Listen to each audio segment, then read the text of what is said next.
Okay, there seems to be universal agreement from the premiers on that idea of more money now. But just in one of today's papers, the New South Wales Medical Staff Executive Council, the chair of that, John Dwyer, has described it as injudicious haste, pleading with you, in a sense, not to sign up to the reform agenda. There are other organisations that have also been critical. I think the Rural Doctors Association don't want you to sign up. The architect of Medicare has said that this is not something that state premiers should sign up to. There's a fair bit of pressure coming from the health industry, isn't there, for you to not only stand up to Rudd on some of the details you've announced yesterday, but to not even be prepared to negotiate at all and look to start from scratch again. And look, that's right, and there are also representations from the health unions representing those who work in our health system who've raised concerns as well, and I think all of those should be considered and listened to. And can I say, we've made substantial progress on some of the areas like local hospital networks and like activity-based funding and block funding. The proposal is different now to the one that the Prime Minister originally announced, and I think that's been a part because of the concerns raised by those stakeholders. But what's not different is his absolute want to have GST revenue in his control, and your, I think, immovable position of wanting to maintain your control of GST revenue, perhaps to avoid any further roll-on in other areas. Is that just a sticking point that there is no go-between on? The reason I ask is I've spoken to government sources. Some people in the federal government think that it is an ambit claim by New South Wales and perhaps even other states to want to retain GST funding, and that's the kind of thing you might give up for more money going into the system now when COAG meets. Do you have any room to move on handing over GST funding? It's a yes or no question. Well, it would come down to what the agreement we would be able to strike with the Commonwealth. So more money going in might see you hand over GST? We're not going to. What we're not going to do is sign up to something that puts our budget, the integrity of our budget, at risk. But if and more we money... see the Commonwealth retaining our GST and breaking that intergovernmental agreement as putting our budget position at risk. So there's no movement on that? What we want, three things. We want more money to come into the system now. We want an absolute guarantee from the Commonwealth that the money they say we'll get after 2014-15 will come, because at the moment that money only comes if the rate of growth in hospital spending outstrips the rate of the GST by about 2.3%. And we want to dedicate but not have the Commonwealth retain our GST. Just last question on the GST issue, because I think our viewers are interested to really know what your bottom line is.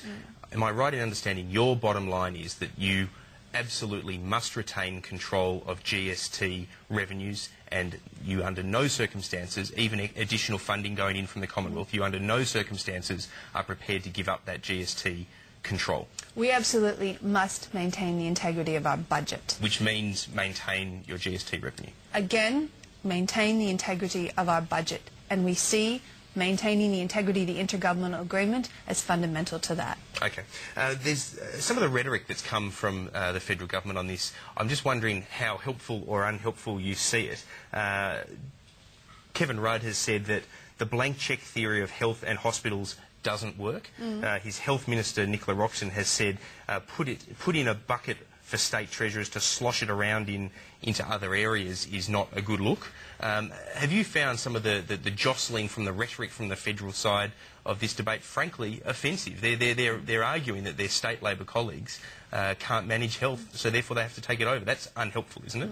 Well, let me say this about the comments relating to treasurers. The Federal Minister for Health knows that all the money that comes to the states from the Commonwealth on health goes through an audit process, and all of the money we get, every penny we get in New South Wales from the Commonwealth for health, goes to health. That's acquitted off every year. One final question. If perhaps by some miracle COAG does reach an agreement that isn't an ongoing need for further negotiation, if Rudd gets what he wants, one of his commitments is to halve waiting times in emergency centres, that would then be his promise to either fulfil or break if this goes through, wouldn't it? It would be on his head if emergency times don't halve. Well, and the only way you're going to achieve that target... Do you agree with that? It is on his head if they don't halve. Well, and that's why we've said to him, we can't meet that target unless there's more money that comes into the hospital for more beds, because the only way you meet that target, particularly in a triage category 3, is to get people into a bed. And if we don't have beds for them to go to, you can't meet that target. Final question. Aged care is one of the big issues, I think. I find it ironic that you've got a federal government saying it needs to take over hospitals because the states implicitly aren't doing a good enough job, yet one of the biggest stresses on the hospital system is aged care places in public hospitals. Aged care is a federal responsibility. Do you find it frustrating that the Prime Minister is basically blaming you and your state colleagues for not doing a good enough job on hospitals, but one of the major hurdles that you are trying to overcome is aged care places clogging the system and making it expensive because the feds don't have enough aged care homes? Well, aged care, you're absolutely right. A person in an aged care bed, a person in a hospital bed who should be in an aged care bed is one of the great blockers in our hospital system.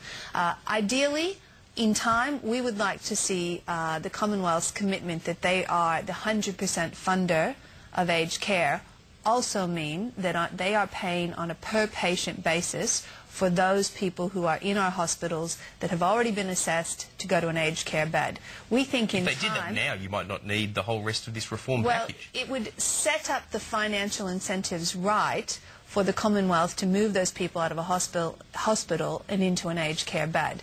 Now, we think in time that's where we should go. Similarly, we think a per-patient basis for those people who present to emergency departments seeking a primary care treatment should also be funded on a per-patient basis by the Commonwealth. But that's something we can move to in the future if we get the structure of this reform signed up on Monday. Okay, Premier Keneally, that's all we've got time for. Thank you very much for joining us, and good luck when COAG meets on Monday. It'll be fascinating to watch. Thank you.